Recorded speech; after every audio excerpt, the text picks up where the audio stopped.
Assalamualaikum warahmatullahi wabarakatuh. Ketemu lagi dengan saya di mata kuliah Internet of Things. Di pertemuan 2 ini, kita akan melanjutkan pembahasan kita mengenai apa itu Internet of Things. Nah, ini overview-nya yang akan kita bahas di pertemuan 2 ini adalah yang pertama elemen IoT. Yang kedua adalah Arduino. Lalu pemrograman Arduino, fungsi digital input-output, simulasi input-output untuk LED.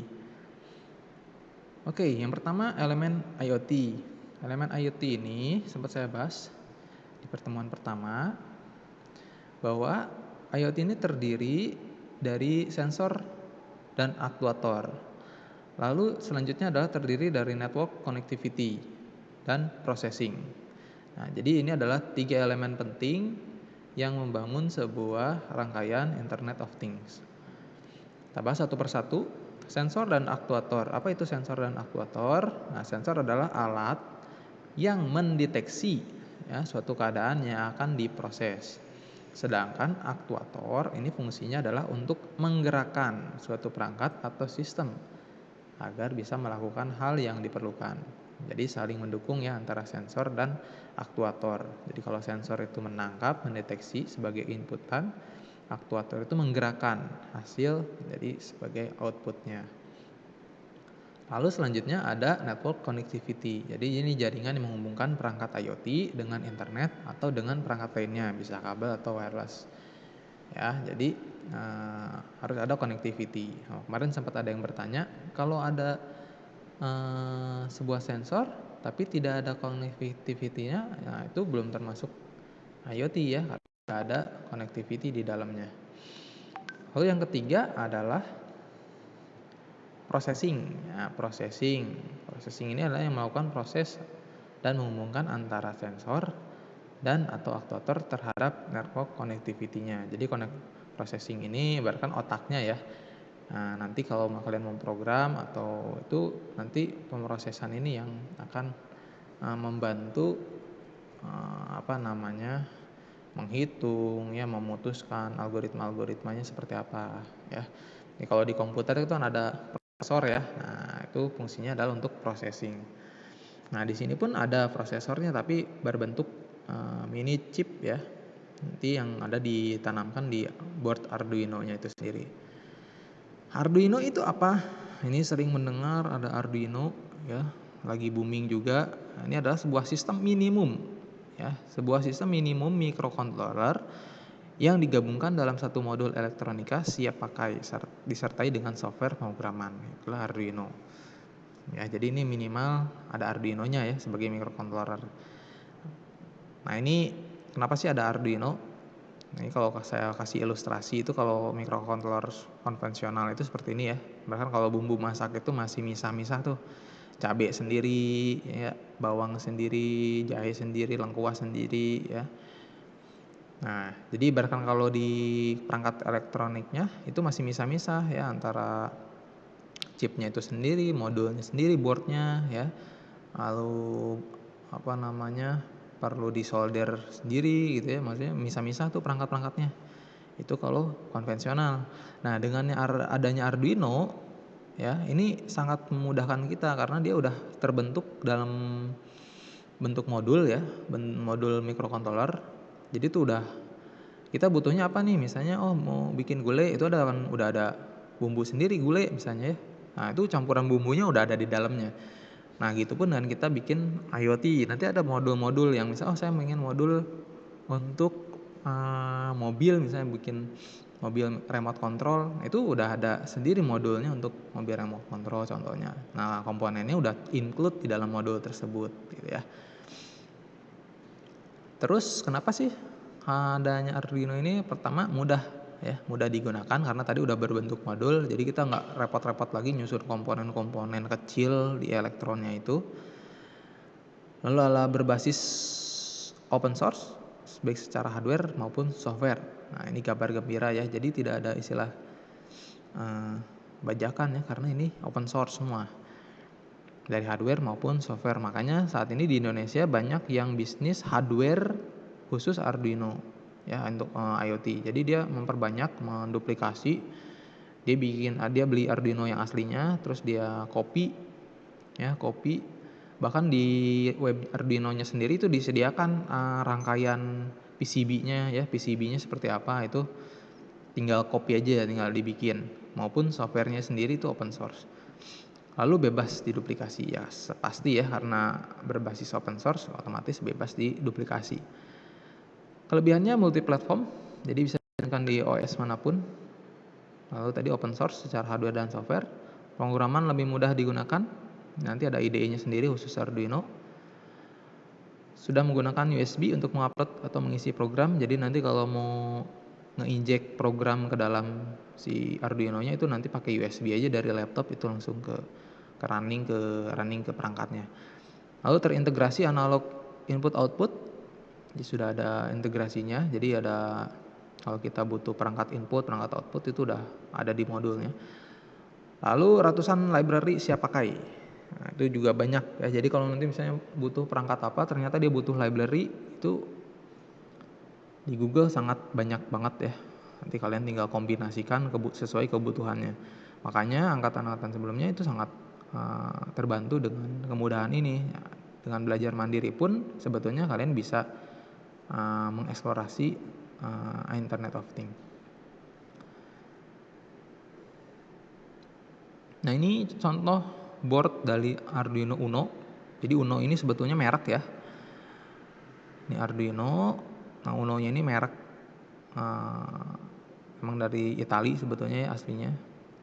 Makanya kalau kalian perhatikan di belakang boardnya ini ada peta negara Italia ya. Nah, ini banyak sekali ya dalam satu modul ini. Bayangin kalau tadi tidak disusun di modul ini, kalian harus menyusun satu perangkat komponen ini satu persatu ke dalam satu board. Nah, dengan Arduino ini kan udah sepaket ya. Jadi semuanya sudah disediakan di sini, kalian tinggal gunakan sesuai kebutuhan yang kalian perlukan. Di sini ada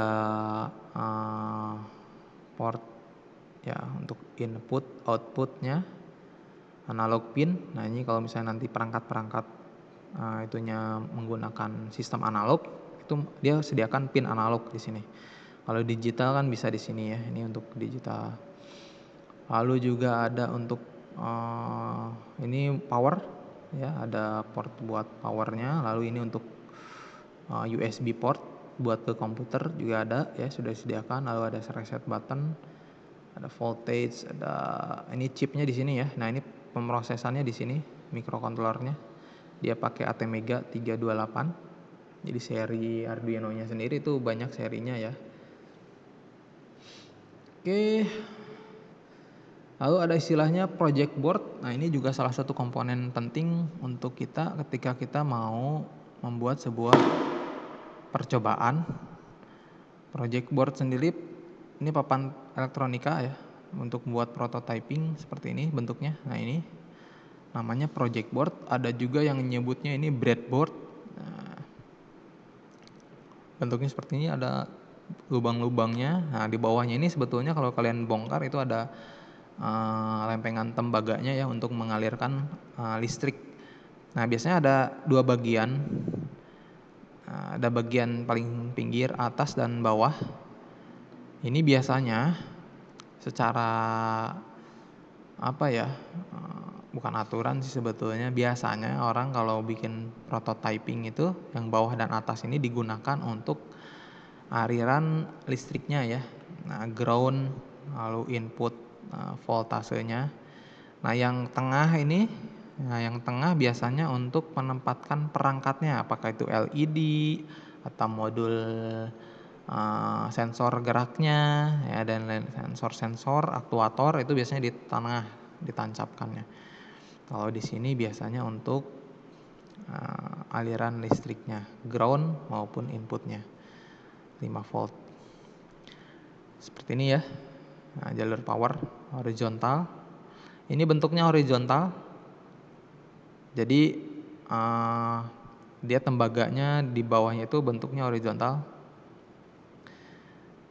Ya, kalau yang di sini justru bentuknya vertikal.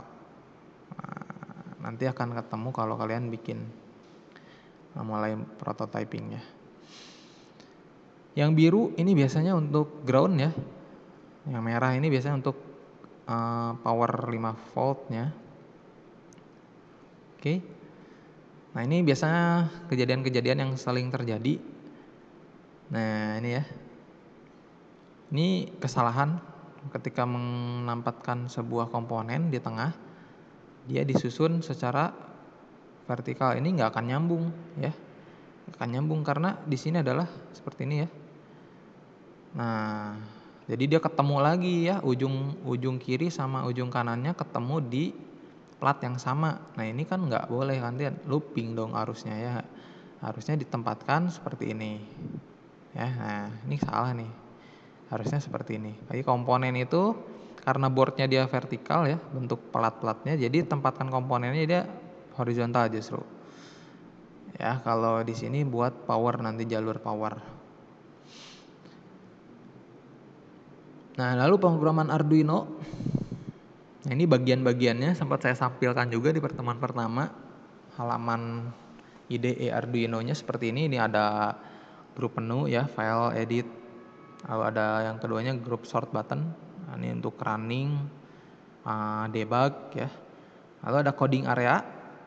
Dan yang keempat ini adalah status notifikasi berhasil atau enggak gitu ya. Error, kalau ada tulisan error itu muncul nanti di sini. Lalu yang kelima ini status koneksi hardware. Jadi nanti hardware-nya itu udah koneksi dengan laptopnya atau belum. Ya itu pakai serial nanti ya. Port serial. Kalau di PC nanti ada, lihat aja ada port serialnya itu. Nah, koneksinya di sini. Jadi dia nanti pakai port mana gitu ya. Strukturnya itu ada dua, setup dan loop. Ada setup, ada void setup, ada void loop. Nah, biasanya kalau setup ini digunakan untuk mendeklarasikan ya, mendeklarasikan variabel, mendeklarasikan misalnya ada fungsi apa saja gitu ya, atau deklarasi biasanya di setup. Nah, setup ini ciri khasnya dia hanya di running satu kali ya. Jadi pada saat di awal aja starting itu di running.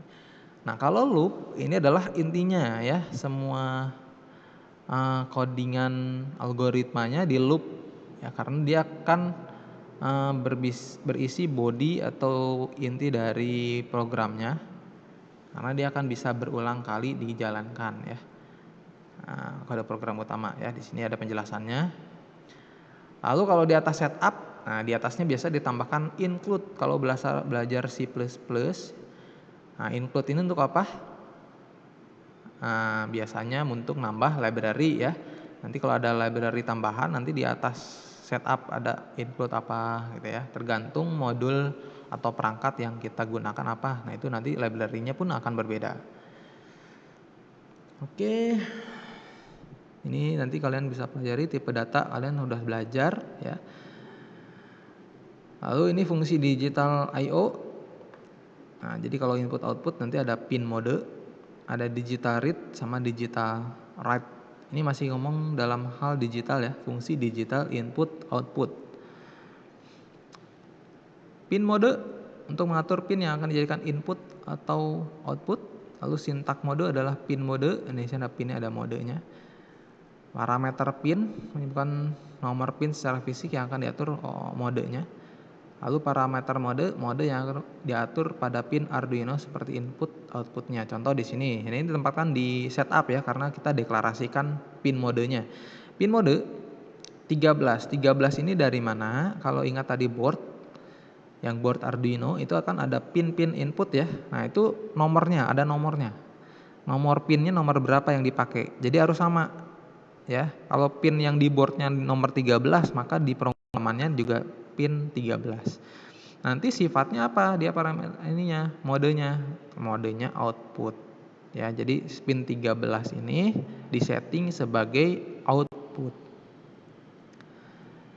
Contoh di sini. Di loopnya ada digital write untuk mengendalikan keluaran pin. Nanti ada high and low istilahnya ya. Ini boolean sih, true and false ya. Sintak pin mode-nya digital write, pinnya berapa, value-nya apa. Value itu nanti high atau low ya. Nah, seperti ini. Berarti set pin 13 digital beroutput high atau logiknya itu 1 ya. Jadi Digital write pin 13 itu output ya, high ya. Lalu kalau read dia akan membaca. Nah, seperti ini ya. Pin 13 digital read file digital read. Oke, simulasinya nanti siapkan Arduino-nya, Ardusim. Ini beberapa aplikasi yang mungkin bisa digunakan ya, Arduino, Ardusim ini buat simulasi. Kalau FreeSync ini biasanya untuk menggambarkan rangkaian ya. Oke.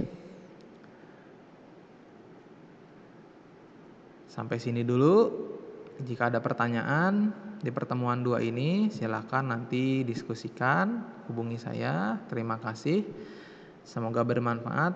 Assalamualaikum warahmatullahi wabarakatuh.